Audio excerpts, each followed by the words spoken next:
am mbégte bu rëy a rëy tey jii di taxaw fii ci commune Hann Bel-Air di profité ci occasion bi nag di remercier di féliciter le premier magistrat de la commune macha allah monsieur le maire. Monsieur le maire qui est en train de faire un excellent travail dans la commune en collaboration avec le monsieur chef du centre docteur Thiam mais également avec le monsieur chef du district docteur Mamadou Thioro Mbaye. Et vraiment nous sommes honorés d'accueillir un partenaire qui est là à travers Woodside qui aujourd'hui nous fait confiance pour qu'on puisse s'engager aujourd'hui dans le cadre de la santé de la mère et de l'enfant. di remercier bàjjenu gox yi nga xam ne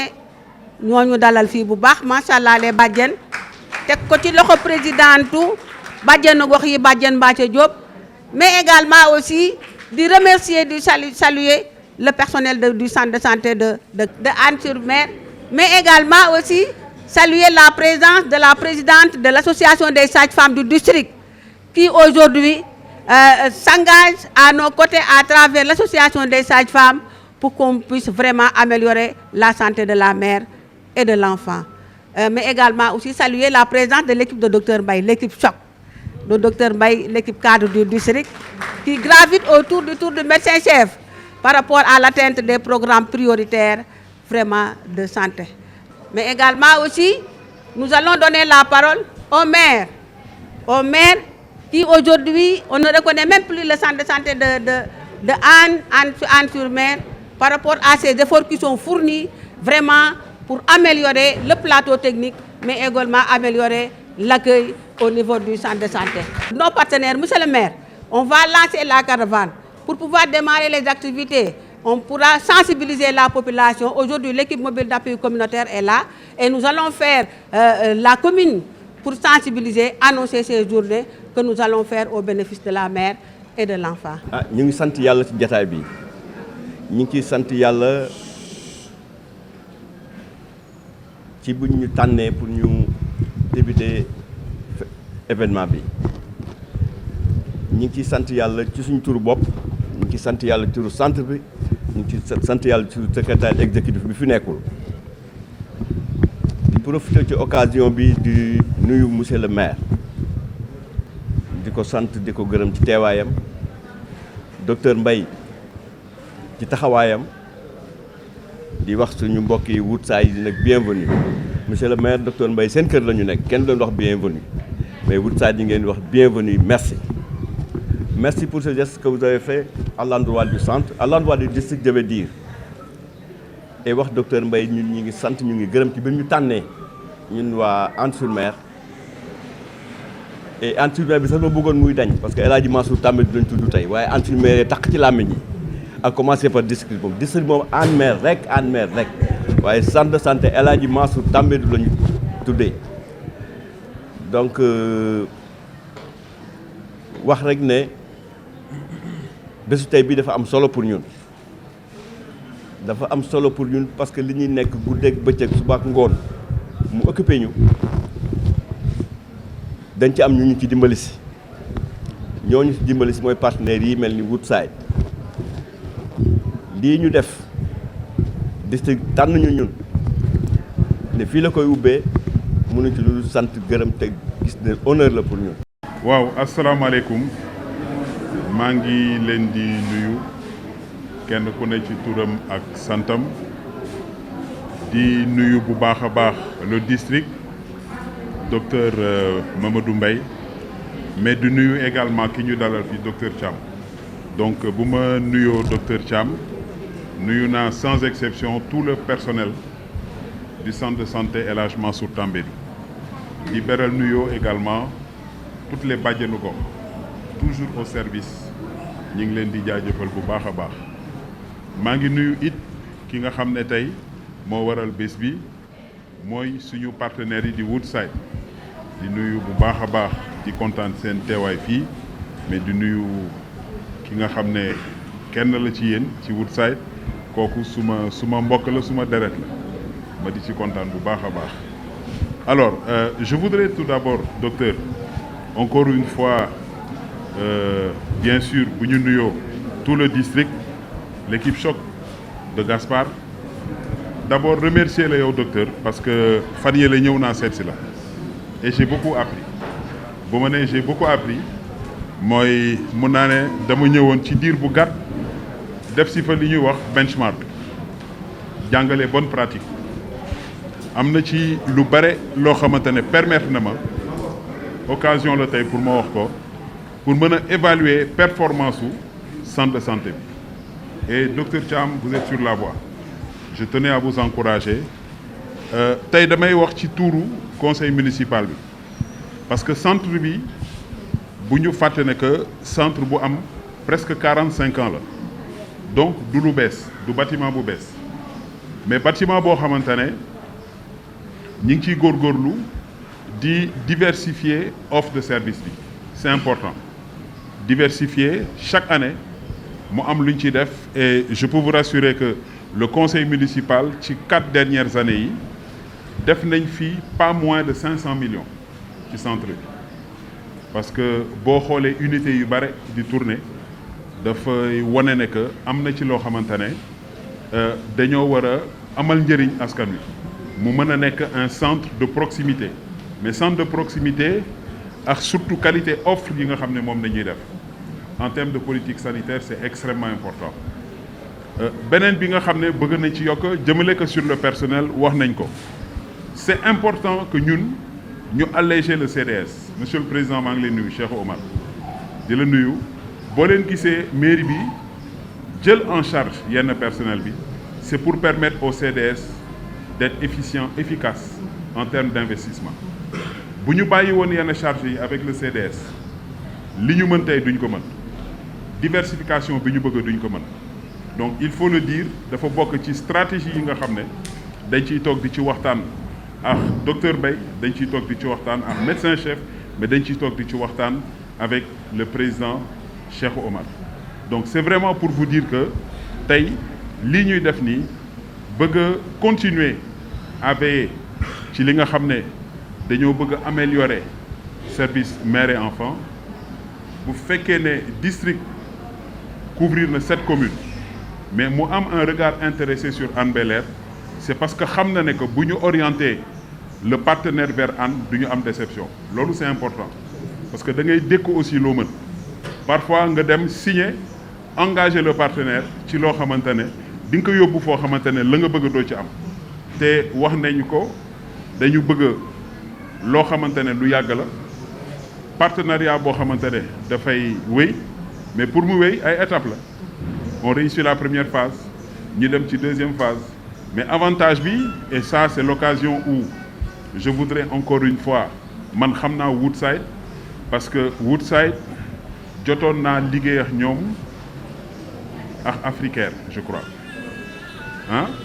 Panafricaire voilà donc ñu leen di accompagner ci yeneen i projet et li may apprécier ci démarche docteur Mbaye Woodside c'est que dañuy intervenir directement au sein des communautés et c'est extrêmement important souvent c'est des conventions qui sont signées avec l'État mais tuuti mooy egsi ci li nga xam ne mooy population yi mais bii partenaire bi dafay teew communauté yi teew le service technique donc docteur Mbaye teew ñu xam ne que lii ñuy def dafa am un effet immédiat impact direct donc loolu aussi c'est important que ñu apprécier ko parce que partenariat il faut pas que ñu ne am nañu partenaire rek loolu lañ tàmm ci gis mais partenaire bi lan mooy rôle am lan nañu xaar ci ñoom liggéey bu muy def ban impact lay am donc encore une fois jarutul may guddal mais li ma bëggoon rek mooy rafetlu en tout cas li nga xam ne c'est la communauté parce que ñun ñëpp on est ensemble que ce soit la mairie que ce soit les bajenu gox que ce soit les agents municipaux que ce soit Woodside que ce soit également le district mais li ci am solo mooy surtout gën a jege askan wi te la ñuy defal askan wi man li ma ci intéressé mooy bëggatuma gis ku quitter Hann Bel-Air di dem ci beneen commune di fa uti service boo xamante ne mën nga ko am localement on a un personnel qui est compétent on a des bajenu gox qui sont dévoués on a en tout cas une équipe choc et surtout un très très très bon encadrement technique fi may jeexalee mooy ci docteur Mbaye en tout cas merci pour cette bienveillance docteur Mbaye dem na ba léegi sama xarit la franchement parce que c'est important que loo leen di def ñu yëgoo ci ñooñu ko gën a xam ñun volonté rek nañ am moom moo ñuy won naka ngeen koy defee ban yoon ngeen koy jaaralee quels sont les éléments de langage est-ce que laaj nga le médecin-chef est-ce que nga laaj nga le CDS mais c'est important mais bu fekkee ne dañoo bëgg a wéyal suñu xelu bopp dañuy jum dañu am suñu xalaat am yéene bu rëy mais du antu parce que nañ ko doxalee baaxul ñañu waxal du kooku en tout cas merci à docteur Mbaye toute l'équipe de Gaspard mais encore une fois souhaiter surtout plein succès à ce projet Woodside merci au nom des populations de Hann parce que Dakar est vaste le district Grand Dakar est très vaste mais aujourd'hui vous avez voulu mettre le curseur sur Hann Bel-Air et en tout cas ñu ngi leen di ubbil di leen dalal ak jàmm mais vraiment di leen sant di leen gërëm ci lii nga xam ne defal ngeen ñu ko mu ñuy mën a permettre toujours lii suñu objectif en termes de santé mère et enfant ñu mën a atteindre nos objectifs ñu ngi leen di gërëm di leen sant di leen ana xale yi ñàkku nañu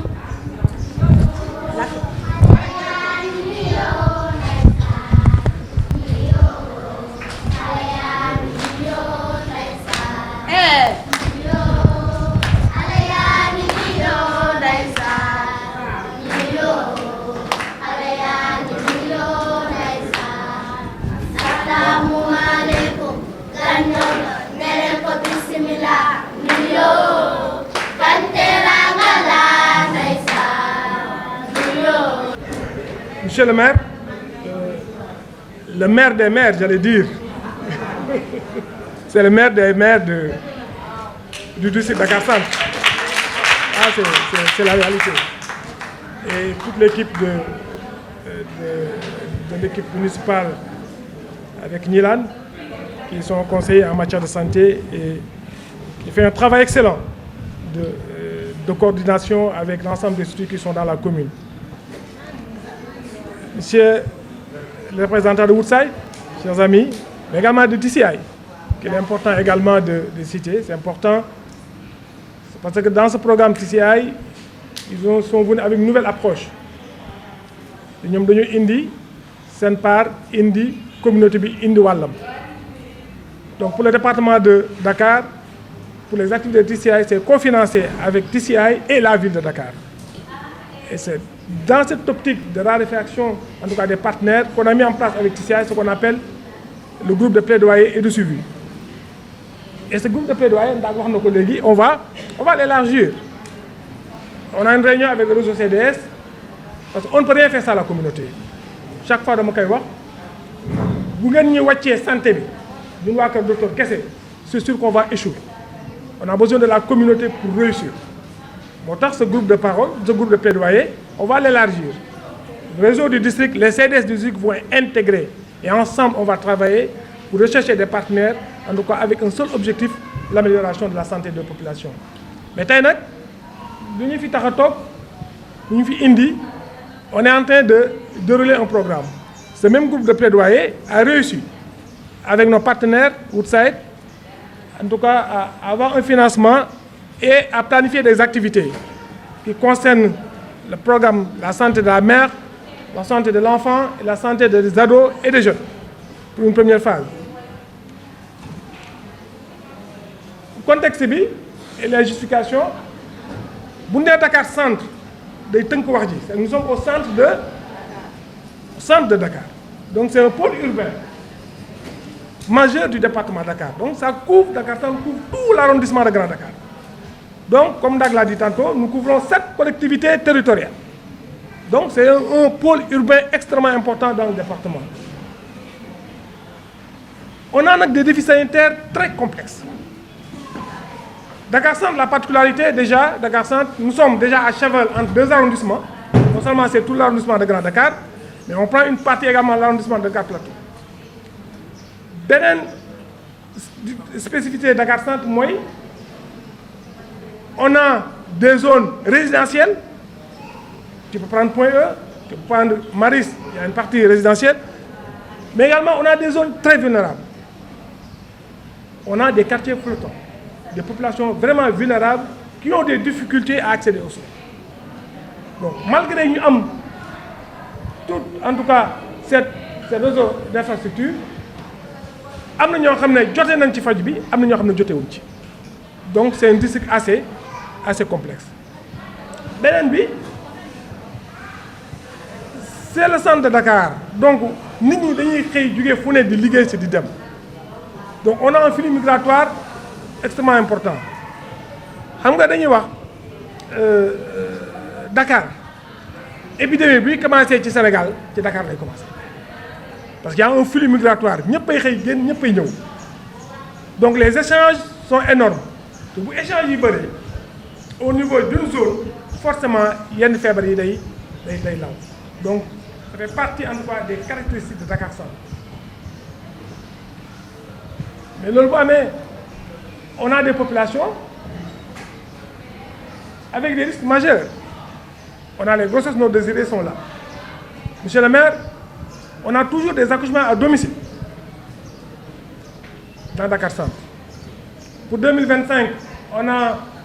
identifié 67 ou bien 65 accouchements à domicile. 68 accouchements à domicile. C'est impensable que Dakar de dégner un accouchement à domicile. Si on a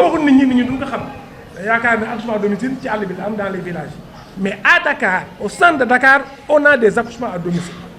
Ça veut dire que ça pose problème. Ça pose problème. Quelles sont les perspectives avec Woodside? C'est d'abord la pérennisation et extension des interventions. On veut pérenniser cette partenariat et l'inscrire dans une logique pluriannuelle pour assurer la continuité des actions. Mais également, on veut étendre les interventions dans d'autres zones, mais également et à de nouvelles cibles. Par exemple, les maladies chroniques. Aujourd'hui, nous sommes en pleine phase de transition épidémiologique. C'est-à-dire, avant, pas le d'arrêt, avant tuberculose d'arrêt, avant VIH sida d'arrêt. Les gens ne peuvent pas mais vraiment, dans les hôpitaux, dans les salles de santé, les causes de décès, les AVC, les diabète, les cancers, nous avons les maladies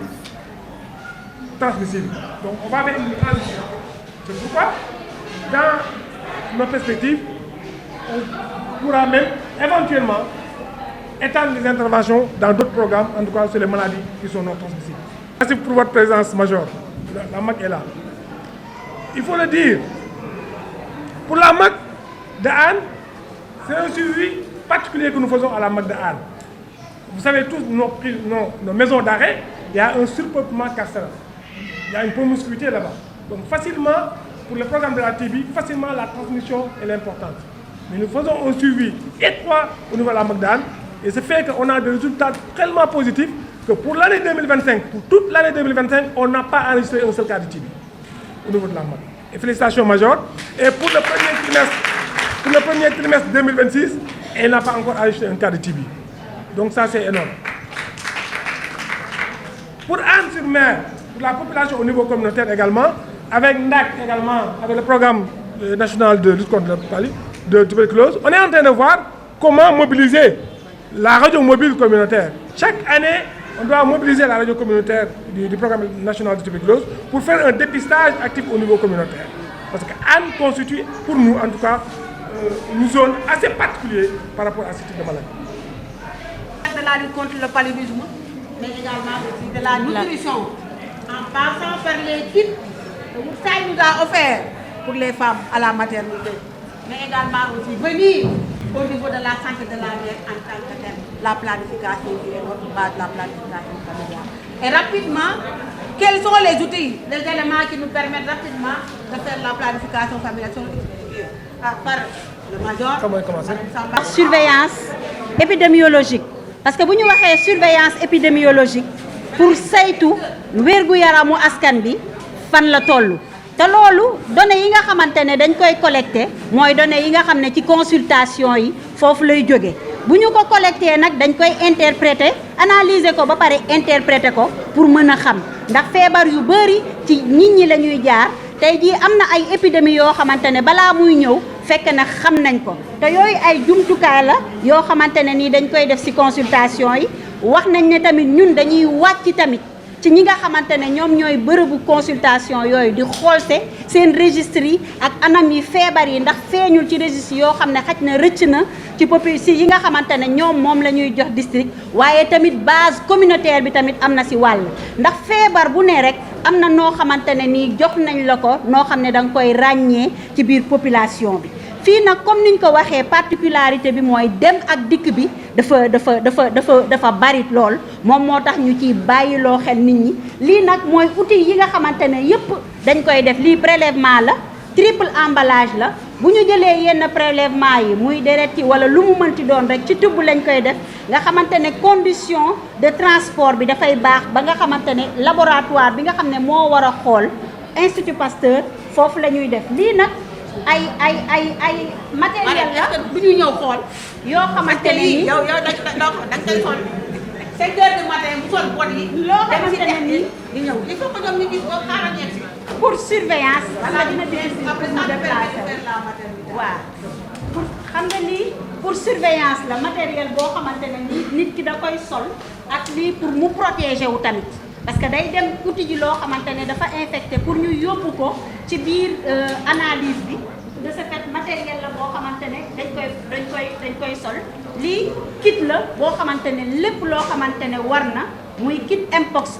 amoon na fi temps boo xamante ne ñu ngi ko doon dégg journaux yi ak yëpp di ko relayer kon kit la yoo xamante ne c'est prêt à l'emploi dañ koy jox au niveau des sites yoo xamante ne nii dañ koy def kon niñ ko waxee rek surveillance daal loolu moom mooy en général njariñam parce que benn cas rek bu amee rek am na yoo xamante ne nii c'est à déclaration obligatoire lu mel ni choléra lu mel ni yeneen feebar yoo xamante ne bu amee rek dañuy wàcc xool ban anam la ñuy def ba nga xamante ne nii du law. Et surveillance bi c'est une surveillance hebdomadaire. Ça nous permet rapidement de détecter de manière très précoce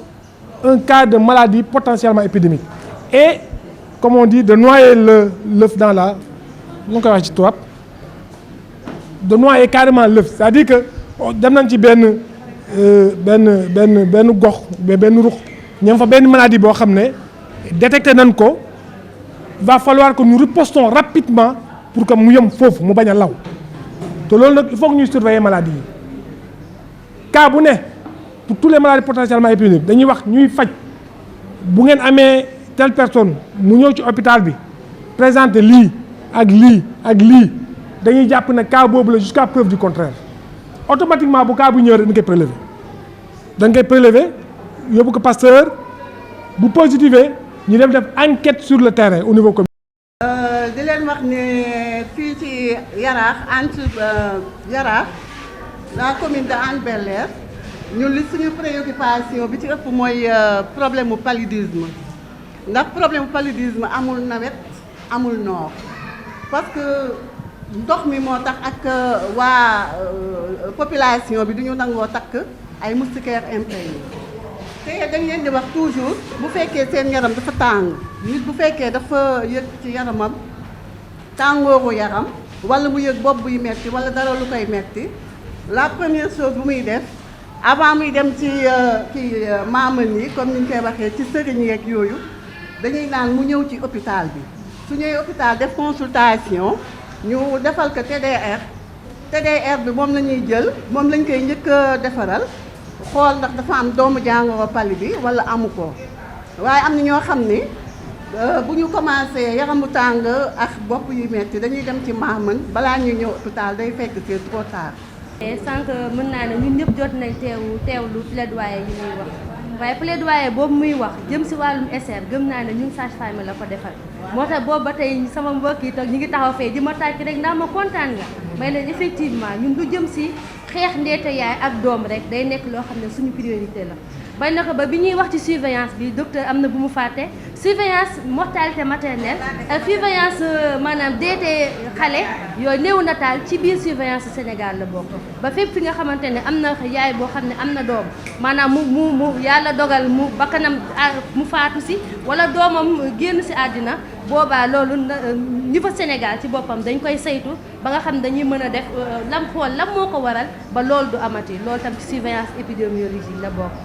léegi ñu gis ne ñun en tant que sage-femme comme ni mu ko waxee buñ nee ndeeta yaay ak doom ñun dañuy tàmbale ci fan ci SRAJ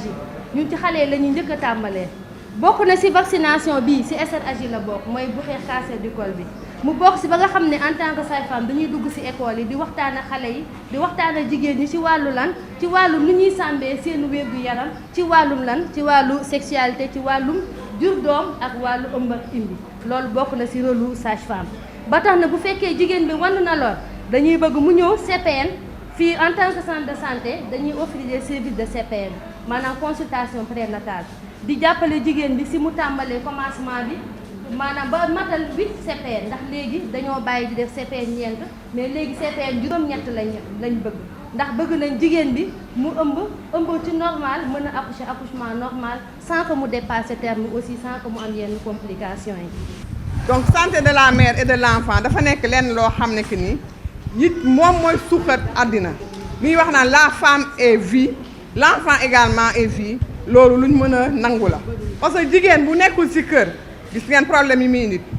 xale aussi bu nekkul ci kër gis nañ problème yi muy indi donc ba tax na partenariat bi vraiment ñu ngi ñaan mu sax mu law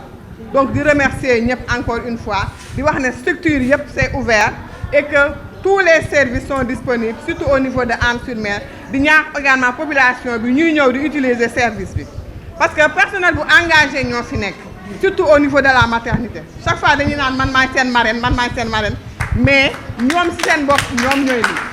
parce que naare idée bu nekk dina ko mûrir chaque fois buñ ko wooyee ci réunion yi wala ci nu mu tuddati sax évaluation wala ci revue yi ñuy faral di def du nangoo jël ndaare te day expliquer que ne population vraiment ñoo dul ñëw utiliser elle a beaucoup fait donc ñu ngi leen di ñaan vraiment par rapport à ce point ñu jàppale ko par rapport à le partenaire yu ñu gis aussi dinañ xalaat que ne structure yëpp ñoo ci war a bénéficier wu di jaajëfal encore une fois sage-femme district yëpp merci. programme prioritaire moo waral bii ci fii dafa présenter district am docteur wax na aussi cible bi mais fii aussi gis ngeen docteur Mbaye wax naa leen mook équipe mobile bi ñooy ànd mi ngi nii di ñàkk. le président de notre GPS mi ngi nii bu EMAC génnee moom tamit dafay génn équipe am topp ko pour que moom it day vacciner mi ngi noonu fii c'est la ronde des jeunes filles bii bu Bourguiba am na ronde HLM ñoom ñoo nekk fii nii fii nga gis leen ak seen ay leket ak partenaire bi nga xam ne DP la nekk direction de la prévention et de direction de la prévention seen partenaire la mu ñëwoon xool ci lan mooy ronde yi jógee ban pays docteur kii OMS la jógee woon maintenant je pense elle est ivoirienne je ne sais pas xam wala waa mais OMS Afro mu ñëwoon xool ci lan la ñuy liggéey gis xale yi ne ko ñun nous développons la stratégie ñun ci la ñu bokk parce que booy wax cancer du col de l'utérus maintenant il y a la prévention primaire il y a le dépistage la prévention secondaire mais ñoom aussi ci xeexu cancer bi lañ bokk loolu la ñuy brandir nii pour wan partenaire bi ne ko ñàkku nañu fii aussi c'est la stratégie semi-nocturne du ma ci revenir docteur présenté na ko bu baax a baax mi ngi nii guddi gi la ñuy génn di dox partenaire bi aussi OMS ñëwaat ne damay xool lu ngeen di def ci mbedd mi ci guddi gi 16h 20h moo waral lii fii aussi gis nga monsieur le maire est là fii c'est les partenaires yi ñëwoon seet ñu mais fii gis ngeen monsieur le maire qui est là ça c'est ce qu'on appelle les CRC cadres de restitution communautaire autour des maires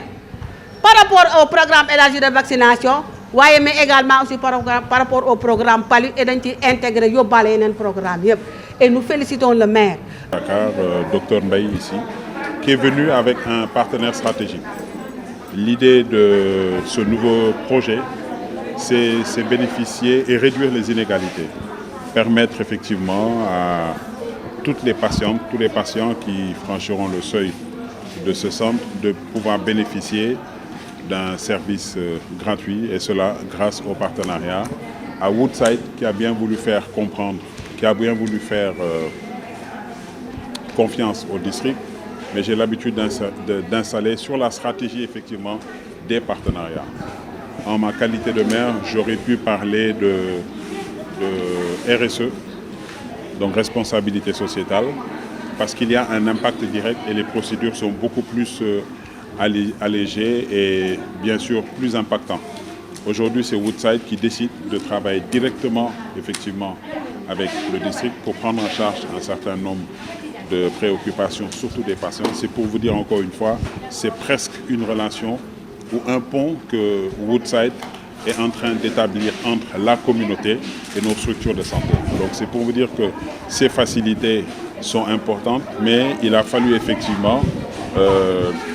la vision et surtout la stratégie développée par le district pour enfin identifier, cibler certains partenaires afin que cela puisse se faire. Donc bravo à Woodside et merci encore au district. Quel est le constat que vous avez fait pour organiser cette journée aujourd'hui, le lancement? Merci. Je voudrais d'abord, si vous me le permettez, renouveler mes remerciements à l'endroit de M. le maire pour son engagement constant pour la santé des populations de sa commune, mais également remercier le partenaire Woodside, en tout cas qui a mis gracieusement une enveloppe pour la mise en œuvre de cette activité. Ce plan d'amélioration de la santé de la mère et de l'enfant s'articule essentiellement sur deux aspects. Le premier aspect, c'est d'abord de réduire les inégalités au niveau de la commune en matière de santé, mais également d'améliorer en tout cas l'accessibilité des soins. Et pour ce faire, il s'agira concrètement en tout cas, de faire des activités de communication de proximité au niveau de la population, mais également de mobilisation communautaire, mais également des activités d'offre de services gratuites à l'endroit des populations. Qu'est-ce que vous entendez par réduire les inégalités? Réduire les inégalités, ça veut tout simplement qu'aujourd'hui, dans l'équité, la santé, quel que soit le niveau socio-économique de la personne, il doit avoir accès en tout cas aux soins. Aujourd'hui, on constate qu'il y a des personnes qui n'ont pas accès aux soins parce que tout simplement le niveau économique n'est pas présent. Donc tout ce qu'on veut, c'est que toutes les populations, quel que soit en tout cas son niveau économique et quel que soit le besoin en matière de santé, puissent être satisfaits. C'est pourquoi nous lançons avec Woodside aujourd'hui en tout cas ce plan avec une caravane qui va sillonner l'ensemble en tout cas des ruelles de la commune pour un peu sensibiliser, en tout cas donner des messages à la population, mais également dans le futur organiser des journées d'offres de services au niveau communautaire mais au niveau des structures de santé. Pourquoi le choix donc du centre de santé là? Oui, plusieurs en tout cas indicateurs en matière d'accès aux soins montrent que en tout cas la structure du centre de santé Anne-sur-Mer, Mansour Tambédou, en tout cas les indicateurs n'ont pas atteint en tout cas les objectifs qui sont assignés, tels que l'utilisation des services de SR aujourd'hui. On voit lors du dernier monitoring de SD 2025 que tous les indicateurs n'ont pas été atteints.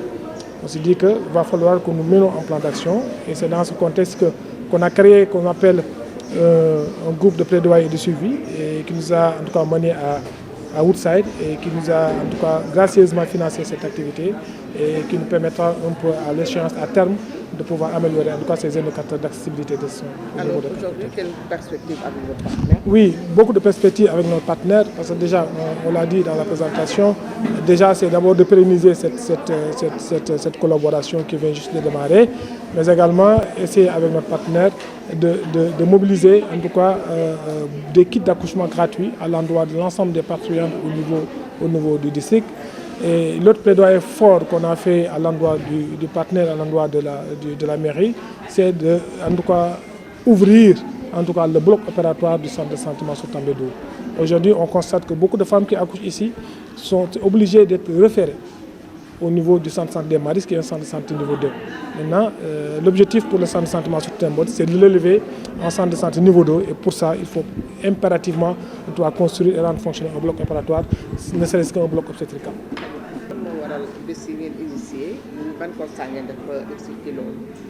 waaw d'abord dañuy may rek ma gërëm le maire de Hann pour lu ñuy accompagner de manière constante sa disponibilité mais également remercier son partenaire bi tax fi muy Woodside boo xam ne moo waral activité bi ñuy relais dañoo xaatim benn plan d'action boo xam ne dañ koy jagleel jigéen ñi dañ koy jagleel xale yi ak les adolescents plan d'action boobu nag day xeex ñaari chose benn bi mooy dañoo seetlu na centre de santé Hann sur Mer ñu fa dëkk waa Yaraax duñ ko utiliser lu bari am na ñoo xam ne dañuy préférer dem yeneen centre de santé moo tax ñu ne dañuy ñëw tey waxtaan ak ñoom sensibiliser leen xool lan moo tax le centre de santé de Hann sur Mer duñ ko utiliser wut ci ay saafara. beneen bi du tax ñu tëgg plan bi parce que dañuy seetlu ne également am na nit ñu bari également duñ am accès aux soins parce que seen loxo du seen liggéey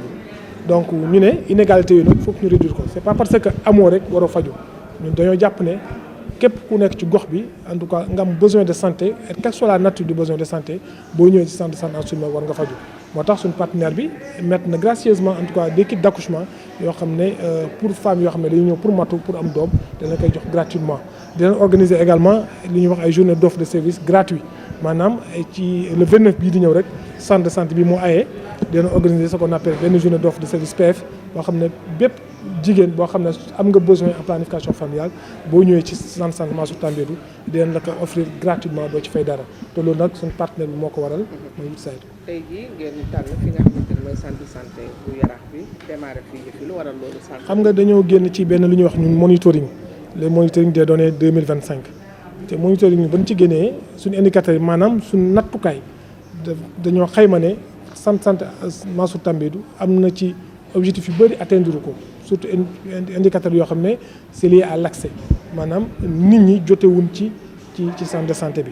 moo tax ñu choisir ko démarrer campagne bi fii plan d'action bi nag district bi yëpp la mais on a préféré lancer ko au niveau de Hann sur Mer parce que seetlu nañ ne indicateurs yi des na te seetlu nañ également c'est une commune boo xam ne le maire est toujours à nos côtés et le maire investit beaucoup dans le domaine de la santé et malgré tout ça on a toujours des problèmes pour atteindre yenn indicateurs yi moo tax ñu ne dina ñëw tey lancer en tout cas plan d'action bi fii ci plan d'action boobu suñu tëral ci lu bari centre de santé Mansour Tambédou. lan mooy seen perspective maanaam seen ëllëg ak seen partenaire. suñu perspective d'abord mooy collaboration bi ñu wëyal ko déjà avec notre partenaire wëyal ko ci fànn yu bari benn bi mooy mën nañ ko wëyal ci xool yeneen structures yoo xam ne jotuñ foon egg ñu joti fa wëyal ko également ci intervention yi tey ñu ngi ci centre de la mère et de l'enfant ñu ngi xalaat nu ñuy tegee beneen plan boo xam ne c'est lié aux maladies non transmissibles ça c'est un premier élément deuxième élément bi maanaam centre de santé Mansour Tambédou suñu mbébét mooy suñu objectif mooy tijji fi bloc opératoire parce que dañoo seetlu ne jigéen yu ñëw di accoucher yëpp ku ci am jafe-jafe dañ la évacuer te maire daf ne sànq ci discours am képp ku dëkk ci commune am ñëw ci centre de santé bi war nañ def tout ba loo soxla ñu fajee la fii duñ la évacuer donc loolu c'est une demande de la mairie te ñun district avec nos partenaires dañ ci xar ak Toubé pour que le centre de santé Mansour Tambédou puisse avoir son bloc opératoire.